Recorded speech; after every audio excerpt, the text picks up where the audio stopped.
So as a guy, a bubble guy during the lockout, how difficult was that not knowing when you're going to start when you are during 12 to 13?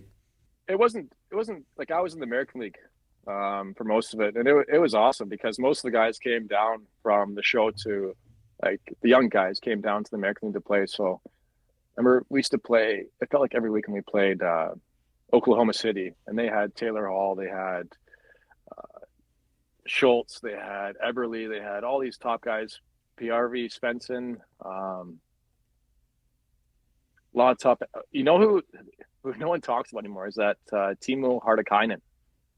But they had some special guys, and uh, whatever team we played, it was like an NHL team. Like they had their top first round, second round picks that were in the show that came down and played. So it was a really good year. It was great for my development. It was a lot of fun. I remember that year. I think we went to four shootouts with Oklahoma, and we won all of them. So like I was pretty pumped about that as a stat.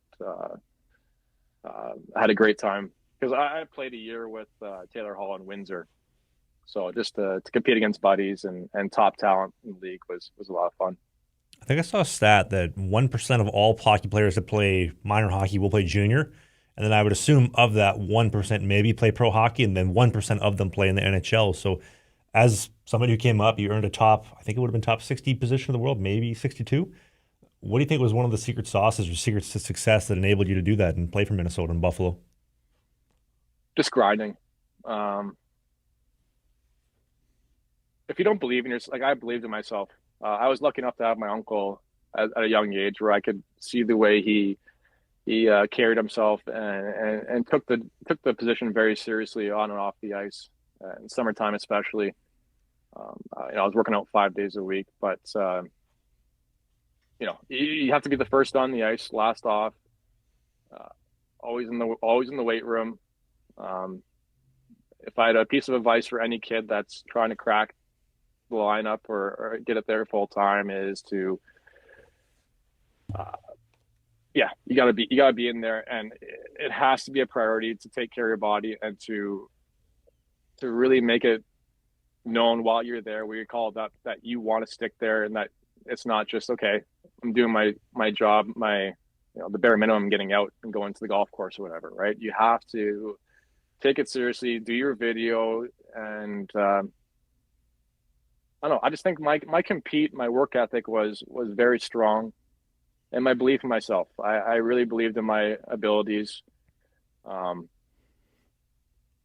yeah, you're getting me emotional because I miss the grind. I miss feeling that those competitive juices, I guess. But you mentioned you found your identity in coaching. How long do you think it took you to find that after you retired?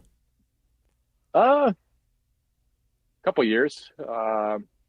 I didn't. I wanted it to be my full time gig, but right off the hop, like it's hard to build a clientele. It's all word of mouth, right? So, and then Instagram obviously is a huge tool that helps me grow my following. Um, but I never really saw myself as a coach when I was a kid, or even when I was playing. I didn't really want to coach, but I was kind of forced into it, and not forced into it, but I wanted to be a part of the game. So I missed playing, and I missed being on the ice every day, and this is a way to stay with it. And um, hopefully one day I can make it to the NHL again, two times. One as a coach, one as a goalie, and that's my goal. Hey, more hockey content. It's might be old, it might be new, it might be a full episode, it might be a half episode, but you can click these boxes because who doesn't like clicking boxes?